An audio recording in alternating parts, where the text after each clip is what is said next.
வக்ஃப் வாரிய சட்ட திருத்தம் நடந்துச்சு. அந்த மசோதா நிறைவேற்றப்பட்ட காரணத்தினால இப்போ பிக்கெஸ்ட் ப்ராப்ளம்ஸ் வந்து பாத்தீங்க அப்படின்னா இப்போ திமுக ஆகட்டும் அண்ட் முஸ்லிம்ஸ் நிறைய பேர் தரப்புல இது சரியில்லை, எங்களுக்கு வந்துட்டு அகேன்ஸ்டா நீங்க கொடுத்துருக்கீங்க அப்படின்னு சொன்ன விஷயம் ஆகட்டும், அண்ட் தாவாக்கா இருக்காங்க இல்லையா, அவங்க வந்து பயங்கரமான ஒரு போராட்டம் பண்றதாகட்டும் சரியான ஒரு பிக்கெஸ்ட் ஒரு ப்ராப்ளமான ஒரு பிக்கெஸ்ட் இஷ்யூவா மாறிட்டு இருக்கு. அதை பத்தி தான் இந்த வீடியோ. அண்ணாமலை அவருக்கு என்ன ரிப்ளை கொடுத்தாரு, ஆனந்த் அவர்கள் என்ன சொன்னாரு அப்படிங்கறத டோட்டலாவே பார்க்க போறோம். என்ன சார் ஒரு பாயிண்ட், இஸ்லாமியர்களுக்கு மக்கள் தானே தேர்ந்தெடுத்தாங்க. மத்திய ஒன்றிய அரசை மக்கள் தேர்ந்தெடுக்கும் போது மக்கள் எந்த விருப்பத்தை சொல்கிறார்களோ அதுபடிதான் அரசு இருக்க வேண்டும். புசியானந்த் சொல்ல ஒரு விஷயம் என்னன்னா, இஸ்லாமியர்களுக்கு எதிர்ப்பா இவங்க இந்த சட்டம் வந்து கொண்டு வந்திருக்காங்க, இதை நிறைவேற்றப்பட்டது ரொம்ப ரொம்ப தப்பான ஒரு விஷயம் அப்படிங்கறத ரொம்ப ஸ்ட்ராங்கா அவர் வைக்கிறாரு. அது மட்டும் இல்லாம இப்போ இவ்வளவு பேர் இருக்கிறோம் அப்படின்னும் போது எல்லாருமே சேர்ந்து ஒரு போராட்டம் பண்றோம் அப்படின்னும் போது இது தப்பா இருக்குமே அப்படின்றது ஒன்றிய அரசுக்கு தெரியலையா, லைக் பிஜேபிக்கு தெரியலையா, அவங்க எதுக்காக இந்த சட்டத்தை வந்துட்டு நிறைவேற்றாங்க, அவங்க பண்றது எவ்வளவு பெரிய தப்பு, அரசாங்கம் இருக்கிறது எதுக்கு, மக்களுடைய ப்ராப்ளம்ஸை சால்வ் பண்றதுக்கு, அது தப்பு அப்படிங்கறத நாங்க சொல்றோம். மக்கள் எல்லாரும் சேர்ந்து கோஷமா கொடுக்கும் போது நீங்க அதை நிறைவேற்றணுமா இல்லையா, அது என்னன்றதை கேட்கணுமா இல்லையா அப்படிங்கறது ரொம்ப ஸ்ட்ராங்கா பேசிட்டு இருக்காரு. சரி, உடனே ரிப்ளை ஒண்ணு வருமே, எங்கடா காணுமே அப்படின்னு சொல்லி பார்க்கும்போது அண்ணாமலை சொல்ற விஷயத்த பாருங்க.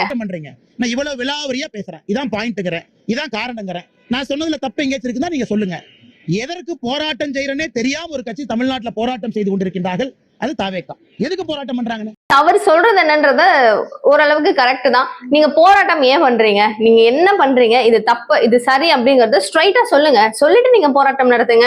இது வரைக்கும் 1 கோடி அளவுக்கு ஜேபிசில இதெல்லாம் தப்பு அப்படின்னு சொல்லிட்டு புகார் வந்திருக்கு. உங்களுடைய தரப்புல இருந்து லெட்டர் பேட்லயும் நோட் பேட்லயும் எழுதி இது தப்பு அப்படின்னு சொல்லிட்டு ஏதாவது ஒரு புகாரை நீங்க கொடுத்திருக்கீங்களா? யாருமே கொடுக்கல. ஏதாவது கொடுத்திருந்தீங்கன்னா நாங்க தக்க பதில் கொடுத்திருப்போம். எதுவுமே கொடுக்காத ஒரு கட்டத்துல எதுவுமே பண்ணல அப்படிங்கும் போது திடீர்னு ஒரு போராட்டம் ஏன் நடத்துறீங்க அப்படின்னு சொல்லிட்டு அண்ணாமலை கேட்கிறாரு. நான் பாயிண்டா பேசுறேன், அதுக்கு நீங்களும் பாயிண்டா பதில் சொல்லுங்கிறாரு. இவர் பேசுறது எல்லாமே பக்கவா தான் இருக்கு. ஆனா ஆனந்த் அவர்கள் வந்துட்டு ஆக்சுவலி விஜயின் தரப்புல அவர் தான் என்னோட தலைவர், அவர் சொல்லியிருக்காரு நாங்க பண்ணுவோம் அப்படின்னு சொல்லிட்டு ரொம்ப சிறப்பா ஒரு போராட்டம் எல்லாம் பண்றாரு. அதுல நிறைய முஸ்லிம்ஸும் துணையா இருக்காங்க. பல பேருக்கு இப்ப தோன்ற ஒரு விஷயம், சொத்து அப்படிங்கறது ஒரு பெரிய பெரிய ஜாம்பவான் முஸ்லிம்ஸே இது எங்களோட இடம் அது எங்களோட இடம் அப்படின்னு சொல்லிட்டு மொத்தமா ஆக்கிரமிச்சிட்டு இருக்காங்க. அது ஒரே ஒரு நபருக்கோ இல்ல ஒரு குறிப்பிட்ட நபர்களுக்கோ போகாம டாக்குமெண்ட்ரியா எல்லாருக்குமே போய் சேரணும் அப்படிங்கிறது தான் எங்களுடைய விருப்பம் அப்படின்றத பிஜேபி தரப்புல ரொம்ப தெளிவா சொல்றாங்க.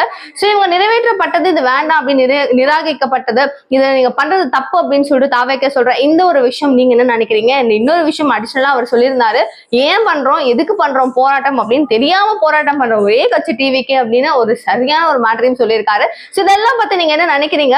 அண்ணாமலை அவர்கள் ஃபைனலி அவர் சொன்ன விஷயம் கரெக்ட். இவங்க எதுக்காக தான் இவங்க வந்துட்டு இந்த சட்டத்தை வந்து நிறைவேற்றம் பண்ணியிருக்காங்க, மசோதா வந்து நிறைவேற்றப்பட்டது அப்படிங்கறத தெளிவா சொல்லியிருக்காங்க. பட் இவங்க எதுக்காக ஆதரவு கொடுக்காம எதிர்ப்பு கொடுக்கிறோம் அப்படிங்கறதையும் தெளிவா சொன்னா நல்லா இருக்கும் அப்படிங்கிறது எல்லாருடைய கருத்து.